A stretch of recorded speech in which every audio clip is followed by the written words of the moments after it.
గత పాలకులు చేసిన పాపాలు ప్రజల పాలిటి శాపాలుగా మారాయని సీఎం చంద్రబాబు అన్నారు. నంద్యాల జిల్లా బనగానపల్లిలో పర్యటించిన సీఎం రైతులకు పట్టాదారు పాస్ పుస్తకాలు పంపిణీ చేశారు.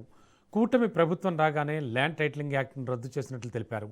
ప్రజల ఆస్తిపై ప్రజలకి అధికారం ఉండాలని, ప్రతి సమస్యకు పరిష్కారం చూపే బాధ్యత తాను తీసుకుంటా అన్నారు సీఎం చంద్రబాబు. రౌడీలు, సంఘ విద్రోహ శక్తులను ఎవరూ ప్రోత్సహించవద్దని, కుల మతాలను విభజించడానికి వీల్లేదన్నారు.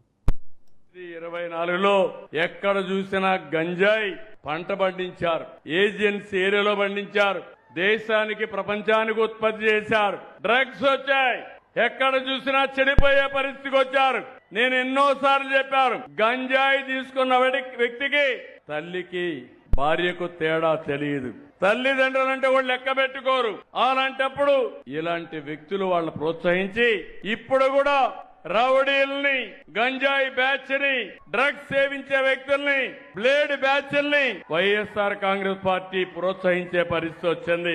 ఇక్కడుండే మీరు గుర్తుపెట్టుకోవాలి, 2 ఏళ్లలో ఎక్కడా లా అండ్ ఆర్డర్ ప్రాబ్లం లేదు.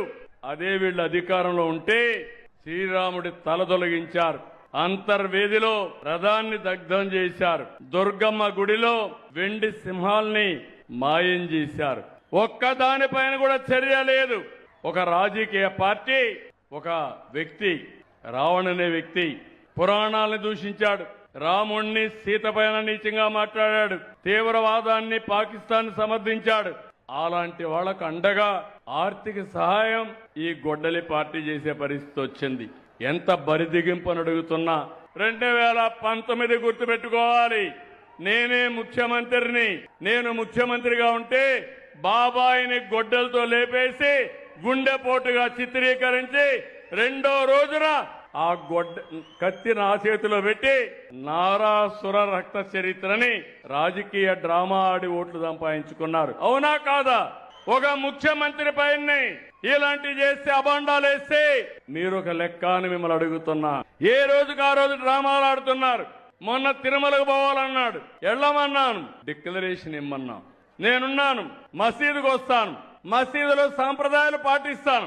నేను చర్చికి పోతాను, చర్చిలో సాంప్రదాయాలు పాటిస్తాను, వాళ్ళ మనోభావాలను గౌరవిస్తాను. మీరు కూడా వచ్చినప్పుడు వెంకటేశ్వర స్వామికి పోవాలంటే మీరు డిక్లరేషన్ ఇవ్వాలి.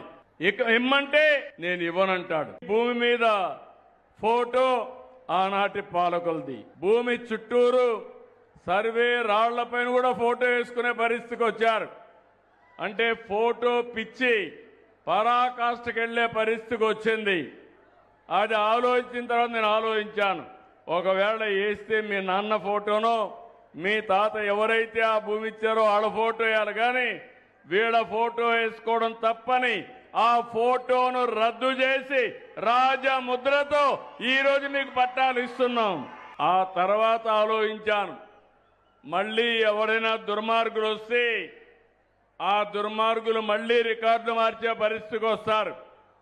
నేను గాని ఏమారితే కింద నుండే వాళ్ళు దళారులు కూడా తయారవుతారు.